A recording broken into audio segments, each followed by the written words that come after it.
নমস্কার, নিউজ 18 বাংলায় আপনাদের প্রত্যেককে স্বাগত। আমি বিশ্ব মজুমদার। শুরু করছি সোজা সাপটা মেগা ডিবেট। বিচার এবং ন্যায় বিচার শুনতে অনেকটা একই রকম হলেও দুটি শব্দের অর্থ অনেকটাই আলাদা। বিচার একটি আইনি প্রক্রিয়া, আর ন্যায় বিচার হলো সেই প্রক্রিয়ার ফলাফল।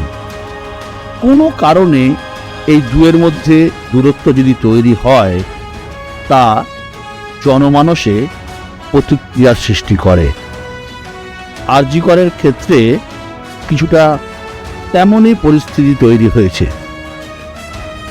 বিচারকের শব্দ বা বিচারক বাণী এ নিয়ে আমরা প্রশ্ন তুলতে পারি না ঠিকই, কিন্তু এই বিচার প্রক্রিয়া যাদের জন্য, সেই জনতা যদি বিচারের মানদণ্ড নিয়ে প্রশ্ন তোলে, তাহলে সেই প্রশ্নগুলো আপনাদের সামনে তুলে ধরা সংবাদ মাধ্যম হিসেবে আমাদের দায়িত্ব। আজ আমরা সেটাই করব। রায় তো রায়ের মতো রায় হলো না। এই রায়ে একেবারেই খুশি নয়। এর একমাত্র সাজা ফাঁসিই হতে পারে। ফাঁসি হওয়াই উচিত ছিল। আমরা এই শাস্তিতে খুশি নই, আমরা ফাঁসি চাই। ফাঁসি চাইছি। সঞ্জয় রায় ধর্ষক, খুনি, নৃশংস, পাশবিক, দানবিক, এমন অপরাধীর ফাঁসি চেয়েছিল জনতা। ঘরের মেয়ের জন্য সুবিচার চেয়েছিল জনতা। 5 মাস অপেক্ষার পর বিচার হলো ঠিকই, কিন্তু সুবিচার হলো কি? জনতার আদালতে এখন এটাই সব থেকে বড় প্রশ্ন। আমার তো মনে হয় আবার ভাবা হোক, যাতে এটা আমৃত্যু কারাদণ্ডর বদলে ফাঁসি দেওয়া হোক। নিউজ 18 বাংলা সবসময় বাংলার কথা বলে, তাই সোমবার ধর্ষকের যাবজ্জীবন সাজা হতেই আমাদের ক্যামেরা ছুটে গিয়েছিল বাংলার নানা প্রান্তে, উত্তর থেকে দক্ষিণে। এই রায়ে কি জনতা খুশি? আমরা শুনেছি বাংলার মনের কথা। এই রায়টাকে মেনে নিতে পারছি না। চাইছি এর থেকে আরো কঠিন সাজা হোক। আমরা তো সর্বোচ্চ সাজা ফাঁসি হলে খুব আমাদের ভালো হতো। ডাইরেক্টলি বা ইনডাইরেক্টলি যারা জড়িত আছে সবার আমরা ফাঁসি চেয়েছিলাম। এই রায়ে খুশি না, কারণ যাবজ্জীবন না হয়ে তার ফাঁসিটাই হওয়া দরকার ছিল। আমার মনে হয় এটা ফাঁসি হলেই ভালো হতো। একদম খুশি না, তার শাস্তি হওয়া ফাঁসি হওয়া উচিত। সঞ্জয় রায়ের ফাঁসির ঘোষণা হলে আমরা অনেক খুশি হতাম। এই রায়দান নিয়ে আমরা সত্যিই খুবই হতাশ। আমরা চেয়েছিলাম সঞ্জয়ের ফাঁসি হোক। একমাত্র শাস্তির ফাঁসি দেওয়াই উচিত। ফাঁসি দিলে আরো বেশি ভালো হতো। যদি ফাঁসিটা দেওয়া হতো, তাহলে তাতে আমরা মনে হতো যে কিছু মানুষ সচেতন হতো। কারো প্রশ্নে সিবিআই, কারো প্রশ্নে রাজ্য পুলিশ, কেউ আবার হতাশ বিচারের বাণীতে। হ্যাঁ, হতাশ। ভার্ডিক্ট নিয়ে হতাশ তো বটে। নিঃসন্দেহে চরমতম শাস্তি হওয়া দরকার ছিল। তদন্তটাই কেমন যেন একটা, এত প্রশ্ন উঠলো, সব কি উত্তর পেলাম তো মিলে একটা ধোঁয়াশা রইল আর কি। আমার মতো আরও অনেকে ভাবছেন যে এটা হয়তো একজনের পক্ষে করা একটা অপরাধ নয়। ঠিক মতো পুরো প্রপার ইনভেস্টিগেট করা হয়নি পুরো বিষয়টা। সিবিআই এর কোথাও একটা গাফিলতি আছে। বিরোধের রাজনীতিতে সুর মিলেছিল ফাঁসির দাবিতেও। অপরাধীর ফাঁসি চেয়ে পথে নেমেছিলেন মুখ্যমন্ত্রী। রায়ে হতাশ তিনি। যদি কেউ দানবিক হয়, যদি কেউ পাশবিক হয়, তাহলে সমাজ কি মানবিক হতে পারে? It is a rare, sensitive and very very heinous crime. এবং ক্রাইম করে যদি কেউ বেঁচে যায়, সে তো আবার ক্রাইম করবার চেষ্টা করবে। পথে নেমেছিল বিরোধীরাও। হতাশার সুর এই শিবিরেও। এদের জীবজন্তুর সঙ্গে তুলনা করা মুশকিল। এসব লোককে ক্ষুধার্ত নেকড়ের সামনে ছেড়ে দেওয়া উচিত। প্রশ্ন এখন একটাই, কেন ফাঁসি হলো না সঞ্জয়? দায় কার? দোষী বা কার? ঘাটতি কি তদন্তেই, নাকি সমস্যার বীজ বিচারের মানদণ্ডে? জবাব চায় জনতা। রাজ্যের বিভিন্ন প্রান্ত থেকে সাধারণ মানুষের বক্তব্য আমরা শোনালাম। ফাঁসির দাবিতে উচ্চতর আদালত অর্থাৎ হাইকোর্টে গিয়েছে রাজ্য সরকার, হাইকোর্টে গিয়েছে সিবিআইও। সে মামলার ফয়সালা আগামী সপ্তাহে। নিজের মাকে খুন করেছিলেন বচ্চন সিং, তাকে মৃত্যুদণ্ড দিয়েছিল আদালত। 1980 সালে বিষয়টি সুপ্রিম কোর্টে পৌঁছয়। দেশের সর্বোচ্চ আদালতও তার ফাঁসির সাজা বহাল রাখে। এই বচ্চন সিংয়ের রায় দেওয়ার সময় বিচারের ইতিহাসে লেখা হয়েছিল এক নতুন শব্দবন্ধ, রেয়ারেস্ট অব দি রেয়ার, বিরলের মধ্যে বিরলতম। যুগান্তকারী এই রায় শব্দের মাধ্যমে বুঝিয়ে দিয়েছিল অপরাধ কতটা গুরুতর হলে অপরাধীকে মৃত্যুদণ্ড দেওয়া যায়। তারপর থেকে যখনই এদেশে ফাঁসি হয়েছে তখনই সেই অপরাধকে রেয়ারেস্ট অব দি রেয়ার তকমা দেয়া হয়েছে। আরজিগরের ঘটনার নৃশংসতা গোটা বিশ্বকে নাড়িয়ে দিয়েছে, কিন্তু বিচারক বললেন এটি বিরলতম নয়, তাই ফাঁসি হবে না। এই রায়কে মেনে নিতে পারছে না বাংলার মানুষ, দেশের মানুষ। এ নিয়েই আজকে আমাদের আলোচনা, সোজা সাপটা মেগা ডিবেট, আজকের মোশন, রায়ে হতাশ জনতা। আমরা আমাদের এই ডিবেটে প্রথমে প্রত্যেককে 3 মিনিট করে বলার সুযোগ দেব, তারপর আপনারা আসন গ্রহণ করবেন, তারপর আমরা শুরু করব আমাদের সোজা সাপটা মেগা ডিবেট আলোচনা। প্রথমে আমি ডেকে নেব দেবলীনা দত্তকে।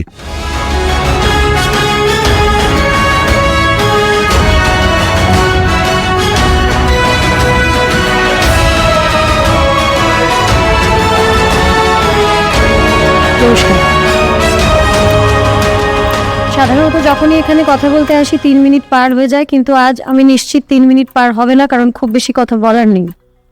বিরলতম অপরাধ নয়, নিশ্চিতভাবে আমি এর বিপক্ষে। কেন বিপক্ষে সেটাই বলব। আদালতে কেন থমকে গেল মৃত্যুদণ্ডের পথ? কি থমকে গেল? আমি কেন থমকে গেলাম একজন জনগণ হিসেবে, সেটা বলব। বিরলতম অপরাধ নয়, তার কারণ হচ্ছে রিতার বাবা মা যাবজ্জীবন হয়ে যাবার পরেও এখনও এই প্রশ্নের উত্তর পাননি। মেয়ে মারা যাওয়ার পর তাদেরকে ফোন করে কেন বলা হয়েছিল মেয়ে অসুস্থ? 2, তার কিছুক্ষণ পর আবার ফোন করে বলা হয়েছিল মেয়ে আত্মহত্যা করেছেন। কেন? উত্তর পাননি। তারপর তারা মেয়েকে দেখার আগে 3.5 ঘন্টা অপেক্ষা করেছিলেন। কেন? উত্তর পায়নি। মেয়ের দেহ জোর করে তাদের সামনে দিয়ে গাড়িতে তুলে নিয়ে চলে যাওয়া হয়েছিল। কেন? উত্তর পাননি। এই সবকটা উত্তর পাননি বলে জনগণ হিসেবে তারাও এখনো থমকে আছেন, আমিও এখনো থমকে আছি। মেয়েটির বাবার আজও দুঃখ, তিনি শেষকৃত্যের টাকা দিতে পারেননি, কারণ তাকে দিতে হয়নি। এই উপকারটা তিনি চাননি, বাকি জীবনটা ওনার আফসোস থেকে যাবে। বিরলতম অপরাধ, কেন এই টাকাটা তাকে দিতে হলো না? উত্তর আমরা পাইনি। 48 ঘন্টার মধ্যে সঞ্জয় ধরা পড়ে গিয়েছিল, কলকাতা পুলিশই ধরে নিয়েছিল। তৎসত্ত্বেও সিবিআই এর কাছে কেস গেল। যার আজকে শাস্তি হলো সে তো ধরা পড়ে গিয়েছিল 48 ঘন্টার মধ্যেই। তাহলে সিবিআই এর কাছে ঠিক কী কারণে কেস গেল? উত্তর আমরা পাইনি, থমকে আছি উত্তরের অপেক্ষায়। সিবিআই এর কাছে কেস এই জন্য গিয়েছিল কারণ যতজন ফরেন্সিক এক্সপার্ট এটা নিয়ে কথা বলেছেন, যতজন, আমি একজনও ব্যতিক্রম খুঁজে পাইনি সোশ্যাল মিডিয়াতে। যদি খুঁজে পাই খুব খুশি হব, অপেক্ষায় আছি। প্রত্যেকে চুলচেরা বিচার করে ছোট্ট শিশুকে যেভাবে বোঝানো হয় সেইভাবে আমাদের বুঝিয়ে দিয়েছেন ঠিক কেন একজনের পক্ষে এই অপরাধ করা সম্ভব না। চুলচেরা বিচার করে বুঝেছেন। বাচ্চা, 4 বছরের বাচ্চাও বুঝতে পারবে। আমি তো বড় হয়ে গেছি, বুঝতে পেরেছি। তৎসত্ত্বেও একজনকেও তারপর সিবিআই অ্যারেস্ট করলেন না। সিবিআই বলেছিলেন যে প্রমাণ লোপাট করা হয়েছে, ঠিক সেই কারণে সন্দীপ ঘোষ এবং টালা থানার ওসিকে অ্যারেস্ট করা হয়েছিল। আমি বলিনি, সিবিআই বলেছিল।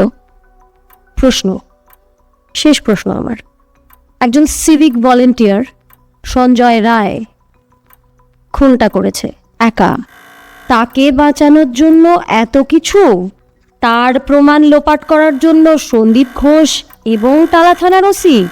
কি আশ্চর্য না?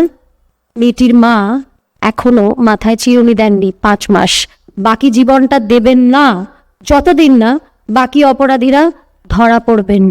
হয়তো ওনাকে বাকি জীবনটা আর চিরুনি দিতে হবে না মাথায়। আমি অপেক্ষায় আছি মেয়েটির মা কবে মাথায় চিরুনি দেবেন।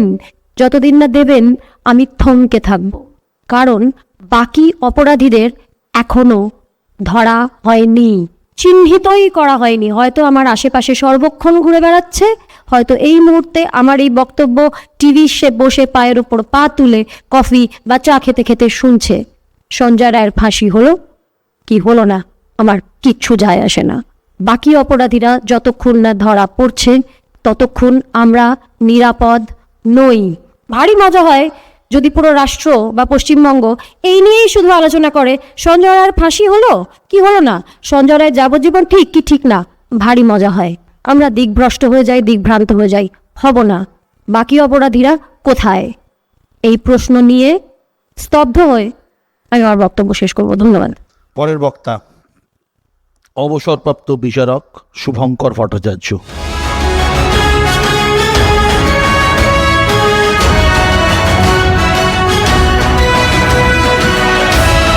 আমাদের এখানে প্রাজ্ঞ সমস্ত লোকজন যারা বসে আছেন তাদের সামনে আজকে আমাকে দাঁড় করানো হয়েছে। আমি একজন বিচারক, আমিও এরকম অনেক রকম জাজমেন্ট দিয়েছি। আজকে একটা জাজমেন্ট মানুষকে হতাশ করেছে, সাধারণ মানুষকে হতাশ করেছে, এ সম্বন্ধে কোনো সন্দেহ নেই। কারণ রোজ কাগজে, টিভিতে, সবার কাছে এই জিনিসই শুনি যে মানুষ খুব হতাশ হয়ে গেছে। এরকম একটা ঘটনাতেও ফাঁসি হয় না, এটা কিন্তু সত্যি খুব ভাবার বিষয়। এই কথাটা এই দেবলীনা এক্ষুনি বলে গেলেন, এই কথাটা তো সাধারণ মানুষের কথা বললেন উনি। এখন আমি একটা কথা বলি, প্রথমেই আমি যেটা করব সেটা হলো যে আজকে এই যে নিউজ 18 আমাকে এই সুযোগটা দিয়েছেন বলার, আমি একটু বলবো আমাদের কথাটা, অর্থাৎ জজেদের কি করতে হয় এবং জজরা কি করতে পারেন, জজরা কতটা পারেন, কোন পর্যন্ত তারা যেতে পারেন এবং কি কি করতে পারেন। আপনারা সবাই জানেন এই কথাটা, এই জাজ is a creature of law. আইনের বাইরে তার যাওয়ার কোনো জায়গা নেই, সেইটুকুতেই সে যেতে পারে। অর্থাৎ তার কাছে যে ঘটনাটা প্রমাণিত হয়ে এসেছে বিয়ন্ড রিজনেবল ডাউট, বিশেষ করে ক্রিমিনাল কেসে, সেইটুকুতেই সে যা কিছু করার সেটা করতে পারে। এরপরে যে প্রশ্নটা আসে সেটা হলো, তাহলে কি জজদের সবটাই ইউনিফর্ম হয়? হয় না। আমরা ছোটবেলার থেকে একরকমভাবে বেড়ে উঠি, এক একজনের এক এক রকম ফর্ম অফ চিন্তা থাকে, বায়াস একটা আমাদের সবার থাকে, সাধারণ মানুষের আছে, আমাদেরও আছে। যেমন আমার সেন্টিমেন্ট আছে, এটা কখনো ভুলে গেলে চলবে না। একটা জজেরও কিন্তু একটা সেন্টিমেন্টের ব্যাপার আছে, সেটা তারও আছে, তার ভেতর নেই তা নয়। আজকে অভয়ার বা এই আরজি করের ঘটনা, এমন কোনো মানুষ নেই যে লোকটা সমস্ত পৃথিবী জুড়ে যে দুঃখ পায়নি, যে ভাবেনি যে না এটার জন্য যারা দায়ী বা যে দায়ী তার করার থেকে করা সাজা হোক, তাদের ফাঁসি হোক, যাবজ্জীবনও নয়, কারণ শুধু ফাঁসি এইটুকুই তারা চেয়েছেন। আমি এবার একটা কথা বলি, আজকে আমাদের এই যে ঘটনাটা ঘটেছে এরপরে আমাদের মনে কতগুলো প্রশ্ন, অনেক একটা দিক দেবলীনা বললেন, আমি আর একটা দিকে যাই। সেটা হলো এই মামলাটা হওয়ার কিছুদিনের মধ্যে সুপ্রিম কোর্ট এই মামলাটা আমাদের ক্যালকাটা হাইকোর্টের চিফ জাস্টিসের থেকে তুলে নিলেন এবং সেখানে এই মামলাটা শুনানি আরম্ভ হলো। আপনারা যদি লক্ষ্য করেন, সমস্যাটা আপনাদের সবার যদি মনে থাকে, তাহলে একটা জিনিস দেখবেন যে আমাদের ওই জজ সাহেবরা কি বলেছিলেন। ওনারা তো আমাদের সুপ্রিম কোর্টের জজ, সুপ্রিম অথরিটি, এবং তাদের জ্ঞান গম্ভীর আমাদের থেকে অনেক অনেক বেশি। তাদের মধ্যে একজন জজ সাহেব তিনি বলেছিলেন যে আমি আমার এই জীবনের 30 বছরে আমি কিন্তু এইরকম ইনভেস্টিগেশন দেখিনি। আবার আমাদের চিফ জাস্টিস, তখনকার দেন চিফ জাস্টিস, তিনি বলেছিলেন সিবিআই কিন্তু ঠিক পথে এগোচ্ছে, ওদের একটু সময় দিতে হবে। এই দুটো ঘটনা যখন আমরা সবার সামনে দেখেছি, যেন আমাদের এটা আরো প্রবল হয়েছে যে না, একটা কিছু বেরোবে, একটা কিছু আসবে, একটা কিছু হবে। আজকে এই যে জাজমেন্টটা হয়েছে, আজকে আমার ছোট ভাই একজন জজ, তিনি আজকে যে জাজমেন্টটা দিয়েছেন সেটা নিয়ে একটা ফুরার আরম্ভ হয়েছে। সাধারণ মানুষের খুব ব্যথা লেগেছে যে আমরা তো এইরকম চাইনি, এটা কেন এরকম হলো, এটা ঘটনা। কিন্তু আমাদের ওর জাজমেন্টটার অ্যানালিসিস করতে হবে। আমি প্রথমেই বলি আমার একটা লিমিটেশন আছে, অ্যাজ এ জাজ আমি একটা জাজের অ্যানালিসিস এইরকমভাবে করতে পারি না, অ্যাপিল না হলে, অ্যাপিলে সেইটা করা যায়। আমি যেটা করতে পারি, উনি জাজমেন্টে যা যা বলেছেন, যা যা করেছেন, সেটার একটু অ্যানালিসিস করে বলতে পারি। এটা কিন্তু আমি বলতে পারি সমস্ত সাক্ষীদের উনি ভালোভাবে পড়েছেন, সমস্ত সাক্ষীদের রিলেট করেছেন, সমস্ত সাক্ষীদের সমস্ত কথা কোনটা বিশ্বাসযোগ্য কোনটা বিশ্বাসযোগ্য নয়, ডিফেন্স যেটা বলেছেন সেগুলো নিয়ে আলোচনা করেছেন এবং একটা কনক্লুশনে এসছেন। একটা খুব বড় কথা যেটা সবার খুব মনে লেগেছে, সেটা উনি বলেছেন it is not a rarest of rare case. ওই যে আমি আপনাকে বললাম আমাদের ভেতর একটা বায়াস আছে, আপনারা যদি জাজমেন্টটা পড়েন তাহলে দেখতে পাবেন যে ওই জাজমেন্টে একটা জায়গায় উনি লিখেছেন ওর আর কোনো ক্রাইমের কোনো রকম আগে কোনো ক্রাইম করেছে এটা নেই, এটা ওর কাছে এটা ইট ওয়াজ ইস ক্রাইটেরিয়া টু ফাইন্ড দ্যাট একদম ফাইনালি একটা মানুষকে আমি খুন করে দিতে পারবো না। আপনারা সবাই তো জানেন ফাঁসির এগেনস্টে সমস্ত পৃথিবীতে আজকে যে সমস্ত আন্দোলন আরম্ভ হচ্ছে, বলছে একটা স্টেট স্পন্সার খুন এই জিনিসটা হওয়া উচিত না, অনেক জায়গায় বন্ধ হয়ে গেছে। তাহলে সেই জায়গায় যদি এটা হয়, তখন যদি একজনের এরকম যাবজ্জীবন দেওয়া হয় তাহলে কি খুব অন্যায় হয়ে যাবে? সেখানে তো প্রফেশনটাই নেই, এই প্রফেশন তো উঠে গেছে অনেক দেশে। আমাদের দেশে এই নিয়ে চিন্তা করা হচ্ছে, বহু ফর্মে বহু জজেরা, বহু ম্যাজিস্ট্রেটরা, বহু লয়াররা, বহু সাধারণ মানুষ কিন্তু এর বিরুদ্ধে আন্দোলনও করছেন। এইরকম একটা পরিপ্রেক্ষিতে আমার যেটা মনে হয়েছে, আমার এটা পড়ে আমার কিরম যেন মনে হয়েছে যে সমস্ত ইনভেস্টিগেশনটা কিরম যেন একটা ল্যাকাডাইজিক্যাল ফ্যাশনে হয়েছে। প্রথমে আরম্ভ যেটা হচ্ছে সেটা নিয়ে আমি বেশি বক্তব্য রাখবো না। জজ সাহেব সেই জন্যই এখান থেকে নিয়ে সিবিআইকে দিয়েছিলেন যে তারা এই মামলাটাকে ঠিক মতন ভাবে ভেবে দেখে নিয়ে করবে। কিন্তু আমরা হতাশ হলাম যে এই লোকটার এগেনস্টে যে জাজমেন্টগুলো এসছে বা যে কথাগুলো ক্যালকাটা পুলিশ বলেছে সেইটাই কিন্তু এন্ডোর্সড হয়েছে সমস্ত। ঠিক, বচ্চন সিং এর কেসেও কিন্তু সুপ্রিম কোর্টে মতবিরোধ হয়েছিল, একজন জাজ কিন্তু ফাঁসির বিপক্ষে ছিলেন 1980 সালে। তখন এতটা মানবাধিকার নিয়ে এতটা আন্দোলন বা এতটা হইচই হতো না। কিন্তু আপনি যে লাস্ট জায়গায় যে শেষ করলেন যে ইনভেস্টিগেশন পার্ট, যে পার্টটা কতটা হয়েছে আপনি প্রশ্ন তুললেন ইনভেস্টিগেশন পার্ট নিয়ে, আমি ডেকে নেব অবসরপ্রাপ্ত পুলিশ কর্তা বিকাশ চট্টোপাধ্যায়কে।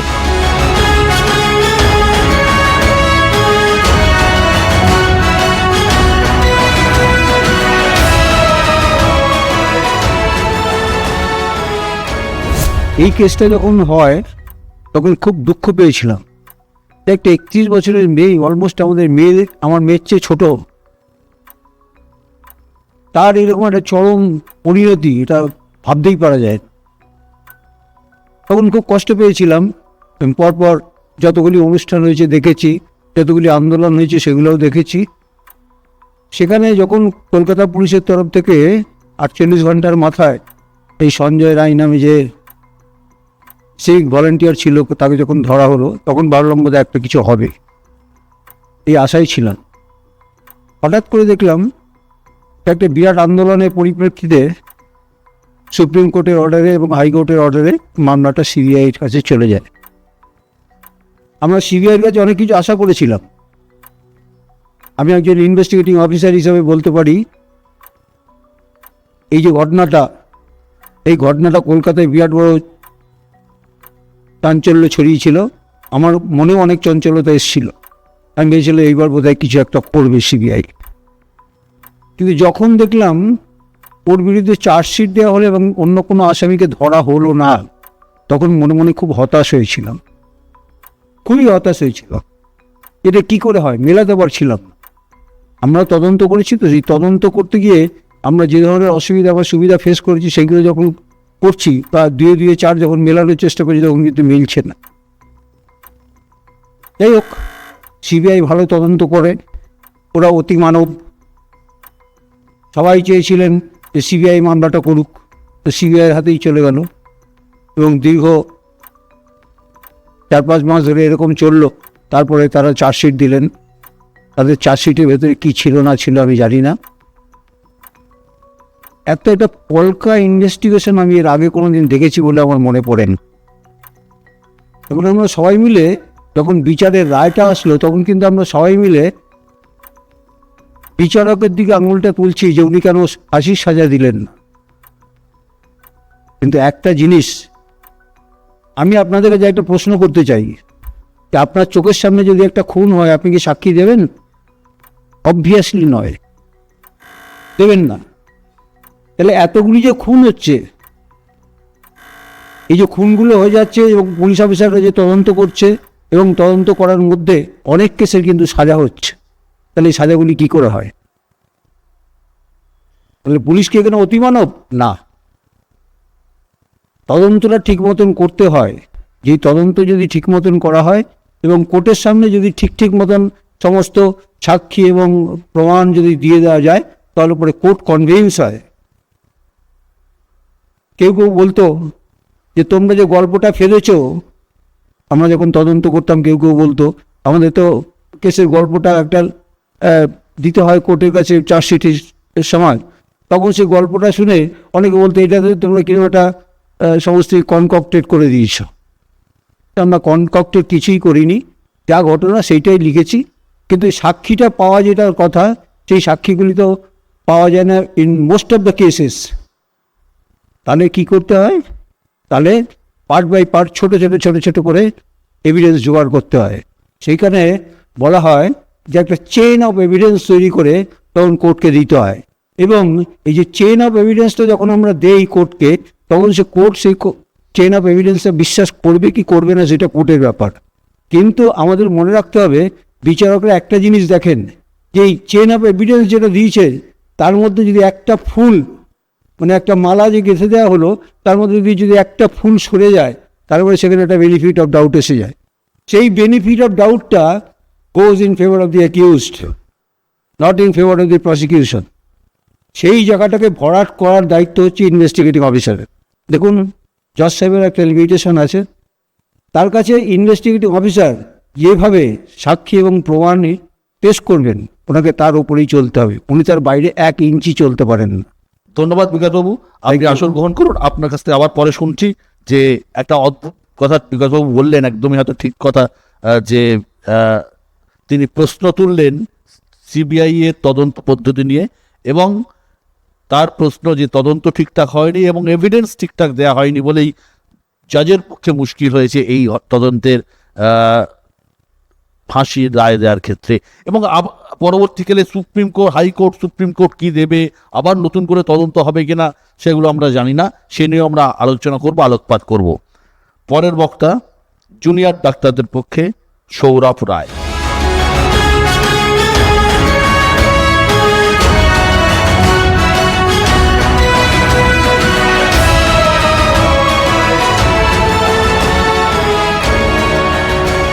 আমি আজকে এখানে এসে যে দাঁড়িয়ে আছি, সেটা গত 9ই আগস্ট থেকে গোটা পশ্চিমবঙ্গ এবং গোটা ভারতবর্ষে যে আন্দোলন চলেছিল, সেই আন্দোলনের পক্ষে, সেই আন্দোলনের একজন কর্মী হিসেবে আমি এখানে দাঁড়িয়ে আছি। আমরা যে লড়াইটা লড়েছিলাম, সেই লড়াইয়ের কিন্তু মূল দাবি ছিল আমাদের যে দিদিকে চরম অত্যাচার সহ্য করে চলে যেতে হয়েছিল, যাকে কেউ অভয়া, কেউ তিলোত্তমা, বিভিন্ন নামে ডেকেছেন, তার ন্যায় বিচার। আজকে আমরা কয়েকদিন আগে একটা রায় পেলাম, বিচারের রায় পেলাম শিয়ালদা কোর্ট থেকে। সেখানে কি আছে এবং কি নেই? আছে যে সঞ্জয় রায় অপরাধী এবং যে অপরাধ সেটা নাকি বিরলের মধ্যে বিরলতম নয়। কি নেই? যেগুলো নেই তার মধ্যে প্রথম যে ঘটনা, সেটা হচ্ছে এই অপরাধটা কেন হলো, মানে হঠাৎ করে কেন একজন মাতাল সিভিক ভলেন্টিয়ার একটা মেডিকেল কলেজের মধ্যে ঢুকে এই ঘটনাটা ঘটাতে গেল, এবং এই ঘটনার সঙ্গে আর কারা জড়িত, যে প্রশ্নটা বাংলার মানুষকে গত কয়েক মাস ধরে বারবার আন্দোলিত করেছে, সেই প্রশ্নটার উত্তরও কিন্তু নেই। এবং কাদেরকে বাঁচানোর জন্য কারা এই ঘটনার প্রমাণ লোপাট করতে উঠে পড়ে লাগলো, সেই প্রশ্নটারও উত্তর নেই। প্রমাণ লোপাট যে হয়েছে সেটার প্রমাণ এর আগেও যখন প্রথমবার এই কেসটা মহামান্য কলকাতা হাইকোর্টের কাছে যায়, তখন তার যে রায় ছিল, যে রায়ের মাধ্যমে এই কেসটা সিবিআই এর হাতে পৌঁছেছিল, তার মধ্যে রয়েছিল পরোক্ষভাবে আজকে শিয়ালদা হাইকোর্টের যে রায়, তার মধ্যেও প্রমাণ লোপাটের প্রমাণ রয়েছে। এবং যে প্রশ্নটা বারবার সবাইকে নাড়া দিচ্ছে, যে কেন সঞ্জয় রায়ের ফাঁসি হলো না, সেখানে অনেকগুলো তত্ত্ব উঠে আসছে। প্রথমে একটা কথা বলে রাখা ভালো, যে এই জাজ ইনি কিন্তু এর আগেও অন্য একটি কেসের ক্ষেত্রে, সেটা ধর্ষণ ও খুনের মতো মামলাও ছিল না, সেটা মাদকদ্রব্য পাচারের মামলা ছিল, সেখানে ফাঁসির রায় দিয়েছেন। অর্থাৎ ফাঁসি দেওয়ার প্রতি এনার আলাদা করে কোনো অ্যাভারশন নেই। তাহলে নিশ্চয়ই যাদের হাতে তদন্তের দায়ভার ছিল, যাদের হাতে দায় ছিল যে এনার হাতে অস্ত্র তুলে দেওয়ার, তারা সেটা তুলে দিতে পারেননি। সিবিআই কি করেছে, সিবিআই কি করেনি, এটা আমরা সবাই অলরেডি বারবার বলেছি। সিবিআইয়ের ক্ষেত্রে আমরা দেখেছি সিএফএসএল এর যে রিপোর্ট সেপ্টেম্বর মাসে তাদের হাতে ছিল, যেখানে বলা হচ্ছে যে এই ঘটনা বোধহয় ওখানে ঘটেনি, সেই রিপোর্টকে তারা তাদের চার্জশিটে প্রতিফলন দেখাতে পারেনি। সিসিটিভি ক্যামেরায় দেখা গেছে 68 জন ওই ঘরে ঢোকানো বেরোনোর জিনিস ঘটেছে, তার মধ্যে একজনকে মাত্র তারা আইডেন্টিফাই করেছে। আমরা দেখেছি সিবিআইয়ের ইনভেস্টিগেটিং অফিসার পর্যন্ত শেষ দুদিন ওইখানে শিয়ালদা কোর্টে নিজের হাজিরা পর্যন্ত দেননি। কিন্তু তাছাড়া যার কথা বলা হচ্ছে, তাছাড়া কলকাতা পুলিশ, যে কলকাতা পুলিশ এবং যে রাজ্য সরকার, এখন এই রায় বেরিয়ে যাওয়ার পর রাজ্য সরকারের প্রধান যিনি, তিনি বলছেন যে তাদের হাতে যদি মামলাটা থাকতো তাহলে তারা চরমতম শাস্তি দিতে পারতেন। এখানে এই কথাটা আমাদের কাছে খানিকটা মনে হচ্ছে যেন গাছের গোড়া কেটে আগায় জল দেওয়ার মতো। কেন এই কথাটা বলছি? কারণ যে রায় আমাদের হাতে এসছে সেই রায়ের 149 থেকে 154তম পেজে সুব্রত চ্যাটার্জি, রূপালী মুখার্জি, সৌরভ কুমার ঝা, কলকাতা পুলিশের 3 জন অধিকর্তার নামে নিয়ম করে করে একেবারে ধরে ধরে বলা আছে যে কিভাবে এরা বারবার ইললিগাল কাজ করেছেন। অথচ এতদিন কেটে যাওয়ার পরেও রাজ্য পুলিশ, রাজ্য সরকার এবং কলকাতা পুলিশ তাদের বিরুদ্ধে কোনো বন্দোবস্ত নিতে পেরেছে কি? আমরা জানি না পেরেছে কিনা। তাহলে যদি সত্যি ন্যায় বিচার দেওয়ার ইচ্ছে তাদের থাকতো তাহলে এতদিন ধরে এই ডিলেটা নিশ্চয়ই তাদের পক্ষ থেকে হতো না। দেখুন, কলকাতা পুলিশের পক্ষ থেকে অপদার্থতা দেখানো হয়েছিল, সে কারণেই কিন্তু আমরা চেয়েছিলাম যেন জুডিশিয়াল এনকোয়ারি হয়, এবং সে কারণেই দেশের সর্বোচ্চ ইনভেস্টিগেটিং অথরিটি সিবিআই এবং দেশের সর্বোচ্চ কোর্ট মহামান্য সুপ্রিম কোর্টের তত্ত্বাবধানে এই তদন্ত প্রক্রিয়া চলছিল। সেখানে গিয়েও আমরা যে চার্জশিট পেলাম সেটা কলকাতা পুলিশের 48 ঘন্টার রিপোর্টের একেবারে একটা হাস্যকর কার্বন কপি মাত্র। ক্লাস 3-4 বাচ্চারাও এটা পড়ে হাসবে। আজকে এই সমস্ত কিছুতে বিরক্ত হয়ে যদি রাজপথের বিচারে মানুষ ভরসা রাখতে শুরু করেন তাহলে সেটা রাষ্ট্রের জন্য খুব স্বস্তির হবে তো। নেতাজি বলেছিলেন, এ কথা ভুলো না, অন্যায় আর মিথ্যার সাথে আপোষ করার মতো নিকৃষ্টতম অপরাধ আর নেই। আমরা সেটা ভুলতে পারিনি। আর আপনারা? এই প্রশ্নটা আমার থাকলো। ধন্যবাদ। Doctor Sourav Dutta, chairman, grievance redressal sell.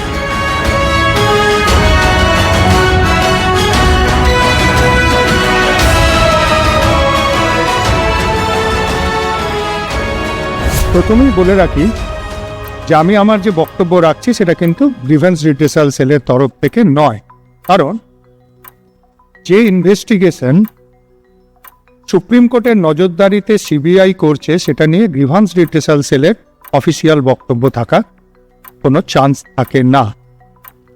তো সেটা আমার একান্তই ব্যক্তিগত মতামত, আমি আজকে যেটা বলবো। এই যে রায়, সৌরভের আরেকটা পরিচয়, সৌরভ আইএম এর এখন নেই, ছিলেন, আইএম এ ছিলেন। সৌরভ রাজ্যের নাম করা অঙ্ক সার্জন। তো আজকে এই যে রায়, এর দুটো অ্যাসপেক্ট।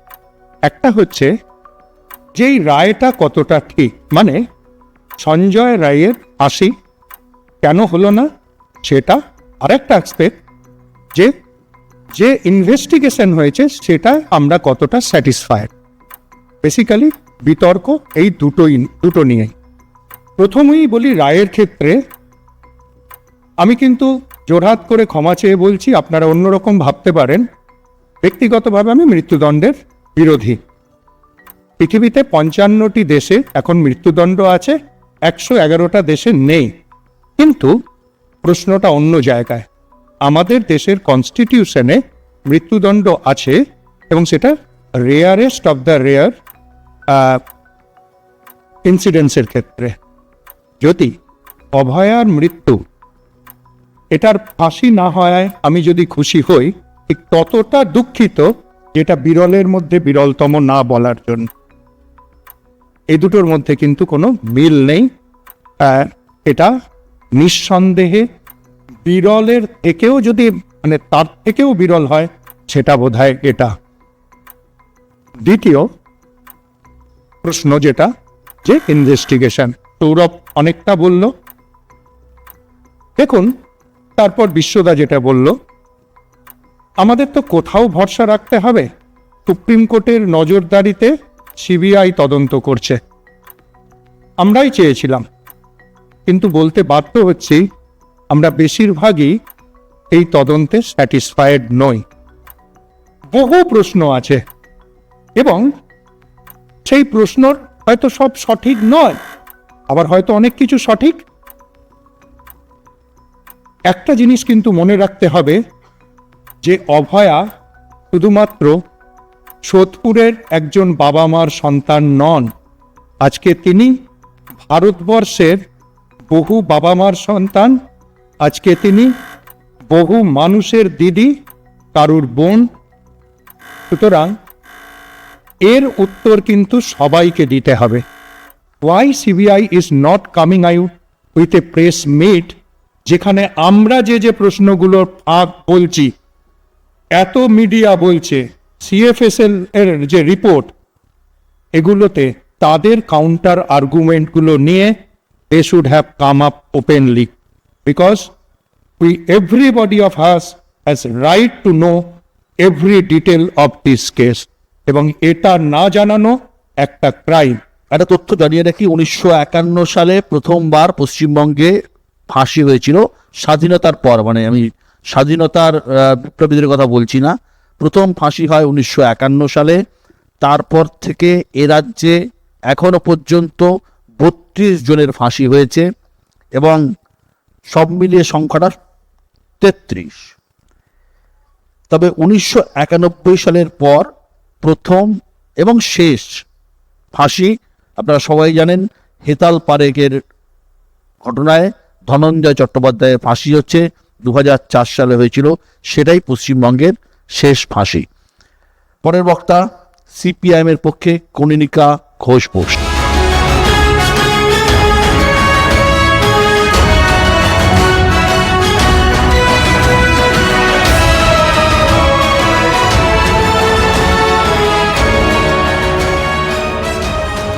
আমাদের মোশন রায় হতাশ জনতা।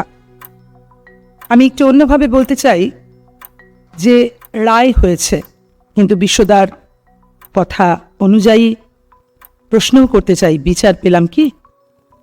ফলে যে লড়াই আন্দোলন হয়েছিল গত 9ই আগস্ট থেকে, সেই লড়াই আন্দোলনের একজন পার্ট ছিলাম, অংশ ছিলাম, এবং আমরা বুঝতে পারছি যে এখনো পর্যন্ত লড়াই আন্দোলন চালাতে হবে। কারণ পৃথিবীর ইতিহাসে আমরা দেখেছি যে বিচার, সুবিচার অনেক সময় ছিনিয়ে আনতে হয়, সবসময় তা এমনি পাওয়া যায় না, আর তাই ছিনিয়ে আনার জন্য লড়াই নিশ্চিত জারি থাকবে। প্রশ্ন তো অনেক, 1, 2, 3, 4, 5টা বলে গেছেন আমার পূর্ববর্তী বক্তারা, অনেক প্রশ্নের কথা বলে গেছেন। আমারও তো তাই প্রশ্ন মানুষের হয়েও প্রশ্ন, যে ঠিকই তো, যে কেন এত কিন্তু কেন থাকবে, এত অস্পষ্টতা কেন থাকবে? সিবিআই তারা সুপ্রিম কোর্ট সুমোটো করে তারা নিজেরা তত্ত্বাবধানে তাদের কেস নিয়েছিলেন। আমাদের আসলে অভিজ্ঞতা আছে সিবিআই প্রশ্নে, বারবার আমরা বলেছিলাম নজর রাখতে হবে, কারণ আমাদের সারদা, নারদা এসবের অভিজ্ঞতা আছে, আমাদের খুব একটা ভালো অভিজ্ঞতা সেই প্রশ্নে নয়। ফলে স্বাভাবিকভাবেই আমরা দেখেছি, আমরা বারবার আরও অনেক সময় আমরা দেখছি তো, এই যে এত বিভিন্ন সময় চার্জশিট ইত্যাদি প্রশ্নে কটা দিতে পারছেন, কটা দিতে পারছেন না, কি হচ্ছে, আলটিমেটলি কতদিন পর্যন্ত চলছে। তাই আমাদের প্রশ্ন ছিল, এবং এই প্রশ্ন এর পরেও যে ঠিক বিচারপতি তো তার সামনে যে এভিডেন্সগুলো থাকবে তাই নিয়েই বিচার করবেন, তাই নিয়েই তাকে বিচার করতে হবে। তাহলে যারা তদন্তকারী সংস্থা তারা কি দিতে পারলেন, কেন এতদিন পর্যন্ত, তারপরেও কেন একটাও সাপ্লিমেন্টারি চার্জশিট তারা দিতে পারবেন বলেছিলেন, দিতে পারেন এই কথা বলেছিলেন, কিন্তু কেন পারলেন না? প্রশ্ন থাকবেই। যে তথ্য প্রমাণ লোপাটের জন্য আমরাও বলেছি, বারবার বলেছেন বিভিন্ন জন তথ্য প্রমাণ লোপাটের ক্ষেত্রে, এক প্রশ্ন করে গেছেন, এখানে নতুন করে বাড়তি বলার কিছু নেই, কিন্তু বারে একবার ডেকে পাঠালেন, তাদের হসপিটাল থেকে নির্যাতিতার বাবা মাকে ডেকে পাঠানো হলো, একবার বললেন অসুস্থ, তারপরে বললেন আত্মহত্যা, তারপরে দেখলেন এসে যা ঘটনা ঘটেছে। কেন? প্রশ্ন থাকবে, প্রশ্ন করতে ইচ্ছা করছে। পুলিশ এত বড় আধিকারিক, তাদের প্রশ্নে, পুলিশের প্রশ্নে ঠিকই তো আমরা তো ভরসা করতে চাই তাদের ওপর, তারা রক্ষক, কিন্তু স্বাভাবিক তারাই ভক্ষক কিনা প্রশ্ন থাকবে না? যে বড় আধিকারিক এসে কে ফিঙ্গারপ্রিন্ট এক্সপার্ট বলে দিচ্ছেন, পরে জানা যাচ্ছে তার অন্য পরিচয়, প্রশ্ন তো থাকবেই আমাদের। আর এই প্রশ্নগুলোকে নিয়েই আমরা তাই জন্য স্বাভাবিকভাবে প্রত্যেক মানুষ, যে মানুষ শুধুমাত্র এই একটি প্রশ্নে নিশ্চয়ই আমরা নিমজ্জিত থাকব না যে কি তার একজনের শাস্তি হয়েছে, কোনটা শাস্তি, এইটা না ওইটা, আসলে একজন না অনেকজন, কারা, বারবার যে কথা ফরেন্সিক এক্সপার্টরা বলেছিলেন, আমরা তো জানি না, আমরা তো নভিস, আমরা তো এই ক্ষেত্রে জানি না, কিন্তু তারা তো বারবার আমাদেরকে বিভিন্নভাবে বোঝানোর চেষ্টা করেছেন যে যার তিলোত্তমার আগে, মৃত্যুর আগের যা শরীরে আঘাতের চিহ্ন, সেটা মৃত্যুর আগের। যা পাওয়া গিয়েছে, যে ধরনের ভাবে ঘটনা ঘটানো হয়েছে, তা কখনো একজন করতে পারেন না, বারবার বলেছিলেন। তাহলে তারপরেও এতদিন পরেও ওই বারবার পর্বতের মুশিক প্রসবের মতন একই ধরনের ঘটনা হলে স্বাভাবিক মানুষ হিসাবে আমরা প্রত্যেকের প্রশ্ন করব তো নিশ্চয়ই। আর এই প্রশ্ন সেই কারণেই বারবার থাকছে যে দিল্লির এইমসের নেতৃত্বে, ফরেন্সিকের নেতৃত্বে যারা একটা মাল্টি ইনস্টিটিউশনাল মেডিকেল বোর্ড করেছিলেন, তারা যে কথা বলছেন, সিএফএসএল যে কথা বলছে, তাহলে তার কোনো প্রতিফলন কিন্তু চার্জশিটেও থাকছে না। কেন থাকলো না, কি কারণে থাকলো না? আগের বারগুলোর মতোই ঘটনাগুলো ঘটে যাচ্ছে, একই সময় প্রশ্নগুলো থেকে যাচ্ছে। আর এই প্রশ্নগুলো থেকে যাচ্ছে বলেই দাড়ি টানতে চাই না, মনে করি যে এই প্রশ্নগুলো নিয়েই লড়াই করতে হবে আরও অনেক। ডিমান্ড জাস্টিস বলেছিলাম, ডিজার্ভ জাস্টিস, এখনও বলতে চাই যে ফাইট ফর জাস্টিস, জাস্টিসের জন্য ফাইট করতে হবে আরও, এটাই মনে করি। ধন্যবাদ কনিনিকাদি। কনিনিকাদি খুব সূক্ষ্মভাবে তৃণমূল এবং বিজেপির আঁতাতের ইঙ্গিত দিয়ে রাখলেন। পরের বক্তা সুমন ভট্টাচার্য।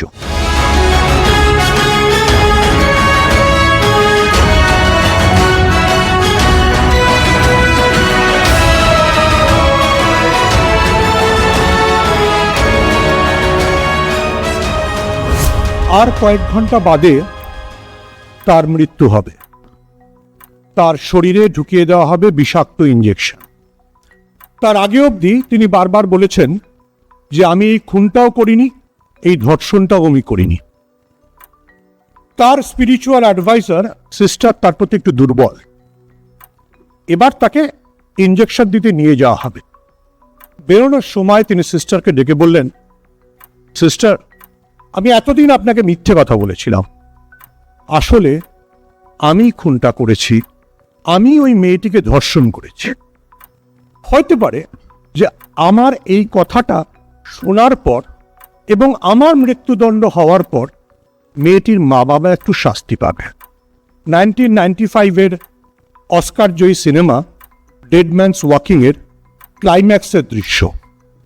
শন পেন এবং সুসান সারান্ডন দুজনেই অস্কারের জন্য নমিনেটেড হয়েছিলেন। ব্রুস স্প্রিংস্টিনের মিউজিকটা এখনো আমার কানে বাজছে। তো কাউকে নিশ্চিতভাবে বলে দেবেন না যে ও খুন বা ধর্ষণটা করেনি, কারণ ও বারবার সেটাই বলেছে। নাও কামিং ব্যাক টু যেটা মাননীয় বিচারক বললেন, বা সৌরভও খুব সুন্দর করে বলেছেন, সৌরভ দত্ত, যে কেউ মৃত্যুদণ্ডের পক্ষে থাকে, কেউ মৃত্যুদণ্ডের বিপক্ষে থাকে। দেখুন, ভারতবর্ষের সংবিধান যখন তৈরি হচ্ছিল, কনস্টিটিউয়েন্ট অ্যাসেম্বলিতে এটা নিয়ে দীর্ঘ ডিবেট হয়েছে, এবং সেই ডিবেটে ইভেন আম্বেদকর নিজেও কিন্তু মৃত্যুদণ্ডের বিরুদ্ধে ছিলেন। বাঙালি হিসেবে অমিয়নাথ ঘোষের দীর্ঘ বক্তৃতা ছিল যে কেন মৃত্যুদণ্ড দেওয়া উচিত না। কিন্তু দুজন ভদ্রলোক, রাজা গোপালাচারী এবং বল্লভভাই প্যাটেল, বলেন যে মৃত্যুদণ্ড দরকার। কেন বল্লভভাই প্যাটেল এবং রাজা গোপালাচারী এটা বলেছিলেন, সেটাও কনস্টিটিউয়েন্ট অ্যাসেম্বলির দীর্ঘ ডিবেটে আছে। তো অবশ্যই যেটা শুভঙ্করবাবু বলেছেন, সৌরভ বলেছেন, এটা অনেকটাই ডিপেন্ড করে বিচারপতির ব্যক্তিগত ইচ্ছা এবং অনিচ্ছার উপরে। যখন আপনি যদি সুপ্রিম কোর্টের দীর্ঘ রায়গুলো দেখেন, যখন কৃষ্ণ আয়ার বলছেন, তখন কৃষ্ণ আয়ার কিন্তু মৃত্যুদণ্ডের বিরুদ্ধে রায় দিচ্ছেন। তিনি বলছেন যে না, মৃত্যুদণ্ড আমি চাই না। কৃষ্ণ হয়তো আমি বিচারপতি অনির্বাণ দাসের বিচার ক্ষমতা নিয়ে বিচার করার ক্ষমতা আমার নেই, কিন্তু কৃষ্ণ আয়ার যেটা বলেছিলেন হয়তো বিচারপতি অনির্বাণ দাসও সেটাই ফলো করেছেন, যে এটাতে আমি মৃত্যুদণ্ড দিতে চাই না কিন্তু অন্য জায়গায় দিয়েছি। প্রশ্ন হচ্ছে তাহলে কি হবে? ওই জন্যই আমি ওই সিনেমাটার শেষ দৃশ্যটা দিয়ে শুরু করলাম। আপনি যাকে নিশ্চিত ভেবে রেখেছেন যে এ খুন করেনি, সে ফাঁসির শেষ মুহূর্তের আগে, ফাঁসিটা ইনজেকশনের শেষ মুহূর্তে আগে বলে যাচ্ছে যে হ্যাঁ আমি খুনটা করেছিলাম, এতদিন মিথ্যে বলেছি, এবং হয়তো আমার মৃত্যুর দিন ওর পরিবার একটু শান্তি পাবে। 1898 সালে যখন সিআরপিসি তৈরি হয় তখন খুনের মতো অপরাধের ক্ষেত্রে মৃত্যুদণ্ড ছিল নিয়ম, যাবজ্জীবন ছিল ব্যতিক্রম। এরপর একাধিকবার সিআরপিসি সংশোধন হয়েছে। 1973 সালের সংশোধনীর পর মৃত্যুদণ্ড হয় ব্যতিক্রম। এই সময় থেকেই ঠিক করা হয় ফাঁসির সাজা দিলে সংশ্লিষ্ট বিচারপতিকে তার কারণও ব্যাখ্যা করতে হবে এবং তা লিখিতভাবে।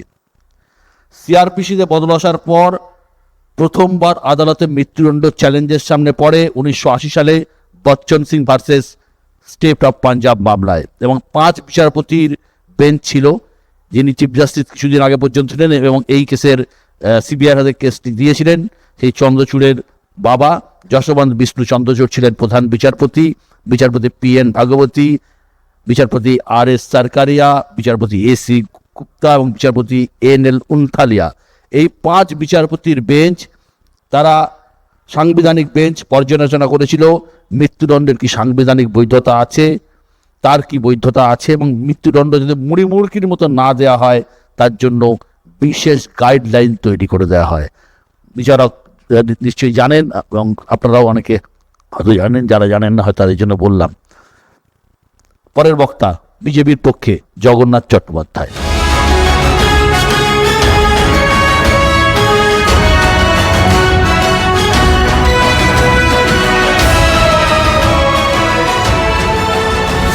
নয় আগস্টের ঘটনা, 20 তারিখে তার ফল ঘোষণা বা রায় পেলাম। মাইকটা একটু কাছে। 161 দিনের মাথায় অপরাধ, গ্রেপ্তারি, চার্জশিট, সাক্ষ্য গ্রহণ, দোষী সাব্যস্ত এবং রায়। নানা প্রশ্ন উঠেছে, বিশেষ করে যে প্রশ্ন যে কেন ফাঁসি হলো না। শুধু বাংলা নয়, সারা ভারতবর্ষ এই ঘটনাকে নিয়ে অপরাধীর ফাঁসি চেয়েছিল, কিন্তু বিচারক পুরো প্রক্রিয়ায় তার রায় লেখার ক্ষেত্রে যে বিষয়গুলি বিবেচনা করে এই রায় ঘোষণা করেছেন তাতে 3টি বিষয় মূলত বলেছেন। 1, পূর্ব অপরাধের কোনো চিহ্ন মেলেনি।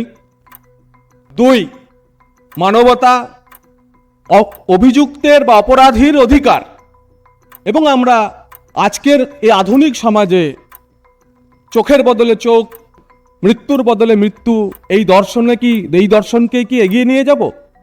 তার থেকেও বড় যে বচ্চন সিং মামলায় সংজ্ঞায়িত rarest of the rare case হিসেবে তিনি ফেলে বলতে চেয়েছেন যে এভিডেন্স, তথ্য প্রমাণ দিয়ে আমি সন্তুষ্ট হতে পারিনি, তথ্য প্রমাণ আমাকে সাপোর্ট করছে না, তাই আমি এই ঘটনায় আমৃত্যু যাবজ্জীবন সাজা দিচ্ছি, মৃত্যু নয়, ফাঁসি নয়। প্রশ্ন উঠেছে যে সিবিআইয়ের ভূমিকা নিয়েও, যে তদন্তকারী সংস্থার হাতে মামলা গেল, সিবিআই কি করলো? প্রত্যাশা ছিলই, কিন্তু একটা জিনিস মনে রাখবেন, বিচারক বললেন DY চন্দ্রচূড়ের বেঞ্চই হোক বা অনির্বাণ দাস, বিচারক অনির্বাণ দাসের জাজমেন্ট, কোথাও কিন্তু দোষী সাব্যস্ত করা এবং প্রসিকিউশনে সিবিআইয়ের গাফিলতির কথা উল্লেখ করা নেই।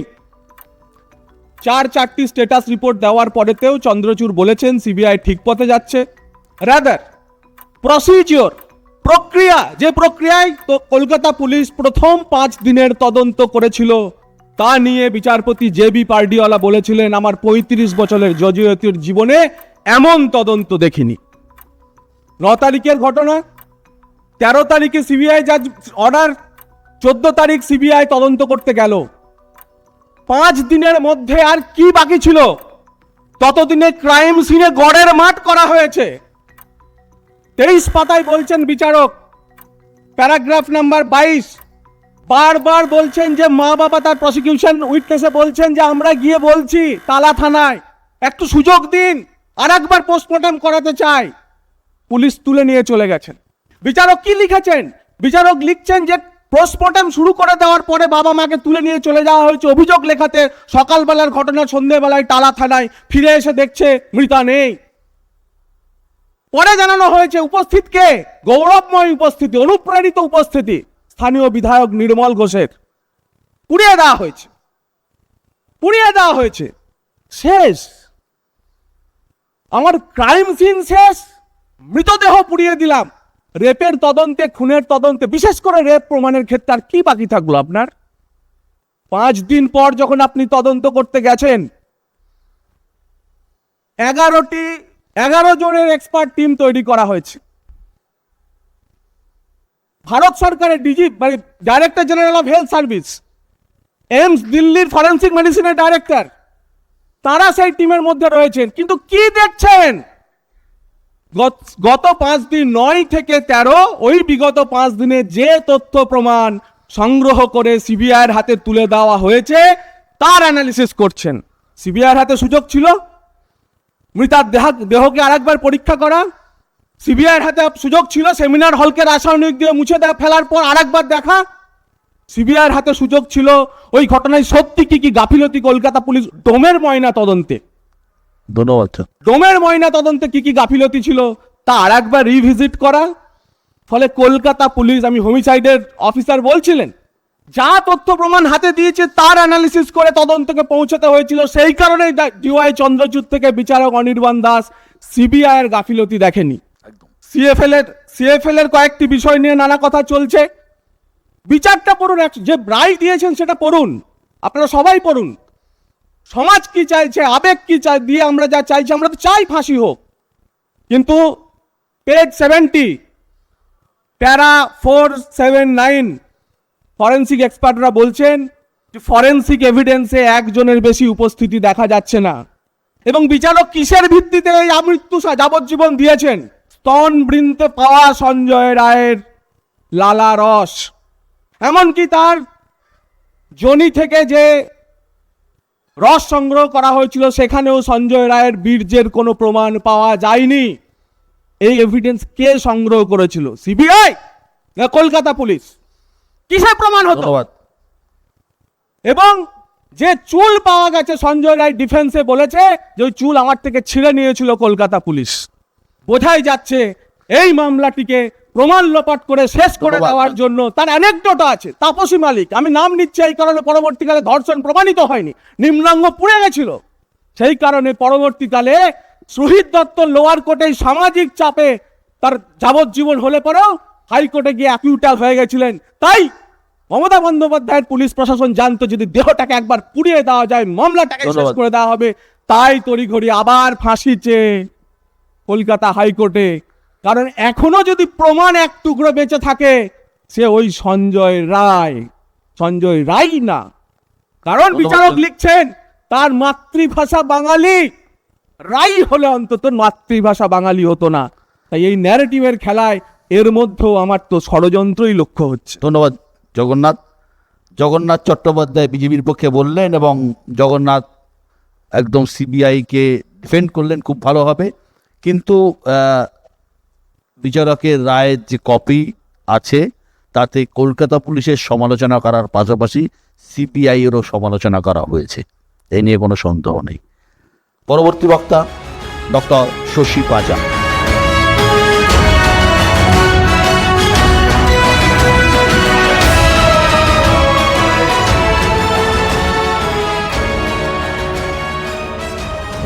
আমরা প্রত্যেকেই এক একটা জগতের সঙ্গে যুক্ত আছি ঠিকই, কিন্তু যে বিচার ব্যবস্থা এবং তারপরে তার রায়, এটা নিয়ে যে সকলেই যারা অতটাই যে পারদর্শী যদি হতে পারতেন তাহলে তো ভালো হতো। আমরা সেটা নিয়ে বলছি না। আমরা নিশ্চয়ই আপনারা শুনেছেন দলের পক্ষ থেকেও এবং রাজ্যের পক্ষ থেকেও মাননীয় মুখ্যমন্ত্রী শ্রীমতী মমতা বন্দ্যোপাধ্যায়, এবং আমরা যে কথাটা বলতে চাইছি যে কেন ফাঁসি চাইছে, কেন ফাঁসি হবে না, ফিয়ার অফ দ্য ল হবে না, দৃষ্টান্ত রাখবো না। দৃষ্টান্ত তো রাখতে হবে। এরকম একটা জঘন্যতম, সকলেই যারা আছেন এখানে বলছেন, মানছেন তো এই অত্যাচার, বোনের উপর অত্যাচার, দিদির উপর অত্যাচার, আমার মেয়ের মতো, সকলেই বললেন এই অত্যাচারটাকে তো মানলেন, তাহলে ফাঁসিটার কে কেন মানছেন না? এবং এই সরকার সেটা করে দেখিয়েছে। আপনারা দেখেছেন গোরাপের যে কেস, আপনারা দেখেছেন আমাদের সোনারপুরেও যে কেস, ফারাক্কাতে যে কেসটা হয়েছিল, যেখানে এরকমই অত্যন্ত নৃশংস হত্যা এবং রেপ মার্ডার, পক্সো আইনেতে মৃত্যু ঘোষণা করা হয়েছে এবং মৃত্যুদণ্ড দেয়া হবে। রাজ্য সরকার এই দৃষ্টান্ত রাখতে চায়। আমরা মেনে নিতে পারছি না যে 90টা করে রেপ প্রতিদিন হবে, সেও বোন, দিদি, সন্তান মতো। সুতরাং সে ফিয়ার অফ দ্য ল হবে না কেন? সেটা তো থাকতে হবে। এবার এই যাত্রায় 9 অগস্ট থেকে আজ অব্দি আপনারা আজকে যেভাবে সিবিআইকে আমরাও কেউ ডিফেন্ড করছি না, কলকাতা পুলিশের ডিফেন্ড ব্যাপার নয়, ব্যাপারটা এটা আপনার এজেন্সি, আমার এজেন্সি সেই জায়গা নয়। আমরা জানি supreme court monitored CBI investigation, Kolkata police প্রথম দিকে অ্যারেস্ট করা, তারপরেও সেই মাটি, কলকাতার মাটিতে দাঁড়িয়ে মুখ্যমন্ত্রী বললেন আর 3-4 দিন দেখছি, এবং তিনি তখনও বলেছিলেন যে যেই দোষী হবে, যেই তখন অ্যাকিউজ ছিল, এখন কনভিক্টেড, যখন আমরা এই আলোচনাটা করছি মৃত্যুদণ্ডই হবে, প্রথম থেকেই বলা হচ্ছিল। এটা আলাদা বিষয় যে 5 দিন বাদে তারপর চলে যায় সিবিআইয়ের হাত। এত আলোচনার মধ্যে মাননীয় বিচারক, যিনি শিয়ালদা কোর্ট, প্রত্যেকেই জানতেন শিয়ালদা কোর্টেই হবে এটা, সুপ্রিম কোর্টের প্রতি যে প্রত্যাশা রেখেছিলেন, কত রকমের আমরা ল্যাঙ্গুয়েজ দেখলাম, সোশ্যাল মিডিয়াতে কত রকমের ব্যাখ্যা দেখলাম, অনেক রকমের রিপোর্ট সামনে চলে এলো। সেই স্থানে সেই বিষয়গুলো নিয়ে কোথায় দাঁড়িয়ে আছে মাননীয় বিচারক, প্রতিটি বিষয়টাকে চুল ছেঁড়া বিশ্লেষণ যেটাকে বলে, প্রত্যেকটা তিনি করেছেন রায়ের কপিতে, সেটাও আছে। তিনি যদি বলে থাকেন কলকাতা পুলিশের প্রসিডিওরাল ল্যাপসেস, কিন্তু তবুও বলেছেন সঞ্জয় রায় তুমি কিন্তু অভিযুক্ত। এখানে এই দোষ, এখানে যেমন বলা হচ্ছে যে কতগুলো হার্ড ড্রাইভস, 11টা হার্ড ড্রাইভস এবং অতগুলো সিডি দেওয়া হয়েছে, যে কারা যাতায়াত করেছেন সেই জায়গায়, সেমিনার রুমে এই সমস্ত এভিডেন্সগুলো রয়েছে। এবং সেমিনার রুমে এবং সেই চেস্ট ডিপার্টমেন্টে যারা ডাক্তার এখনো কর্মরত, তাদের সাক্ষ্য এবং সেদিনকে যারা ছিলেন তাদের সাক্ষ্য, সমস্তটা নিয়ে কিন্তু মাননীয় বিচারক শিয়ালদা কোর্টে তিনি কিন্তু প্রত্যেকটা বিষয় নিয়ে তিনি বলেছেন। আমাদের বিষয় যে সেই বিচার ব্যবস্থা, এবং তিনি বিচার নিয়ে কি বলেছেন তা নয়, আমরা রায় নিয়ে বলছি যে কেন এই মৃত্যুদণ্ডটা হবে না। তাতে এই প্রশ্ন দেখুন অদ্ভুতভাবে, এই প্রশ্ন যেন এই ব্যাখ্যাটা কতটা ভুল। আমরা কি চাই উন্নাও মতো হয়ে যাক, উন্নাও হাতরাস কাঠোয়া মতো হয়ে যাক, যার ধর্ষণ, যার রেপ এবং ধর্ষণ মার্ডার হয়ে গেল, তারপর তার আত্মীয় স্বজনকেও মেরে ফেলা হলো, আর আপনারা বলছেন যে সঞ্জয় রায়কে মারার চেষ্টা হচ্ছে যাতে কোনো এভিডেন্স যাতে সরকার গেট রিড করতে পারে। এই কিছু ফরেন্সিক এক্সপার্টস তার সব চারদিক দিয়ে গজিয়ে উঠেছে, কিন্তু একটা কমন এজেন্ডা আমরা দুঃখের সঙ্গে বলি যে রাজ্য সরকার কিংবা আমরা অ্যাজ এন ইন্ডিভিজুয়ালও অত্যন্ত মর্মাহত, এবং নিশ্চয়ই এটা হওয়া উচিত নয়। এবং হওয়া উচিত নয় যখন বিচার বলে দিয়েছে যে সে অভিযুক্ত, এই অভিযুক্তকে সেই শাস্তি মৃত্যুদণ্ড দিতে হবে। এবং সেই জায়গা আমরা অনড় যে আমরা চাই মৃত্যুদণ্ড, কারণ ফিয়ার অফ দ্য ল থাকতে হবে, যাতে এই রকম অপরাধ যেন আমরা কেউ না করি। অনেক অনেক ধন্যবাদ শশীদিকে। একটা ভয় থাকতে হবে মানুষের মধ্যে, শশীদির বক্তব্য। আমরা একটা ছোট্ট বিরতি নিচ্ছি, ফিরে আসছি বিরতির পর আমাদের আলোচনা নিয়ে।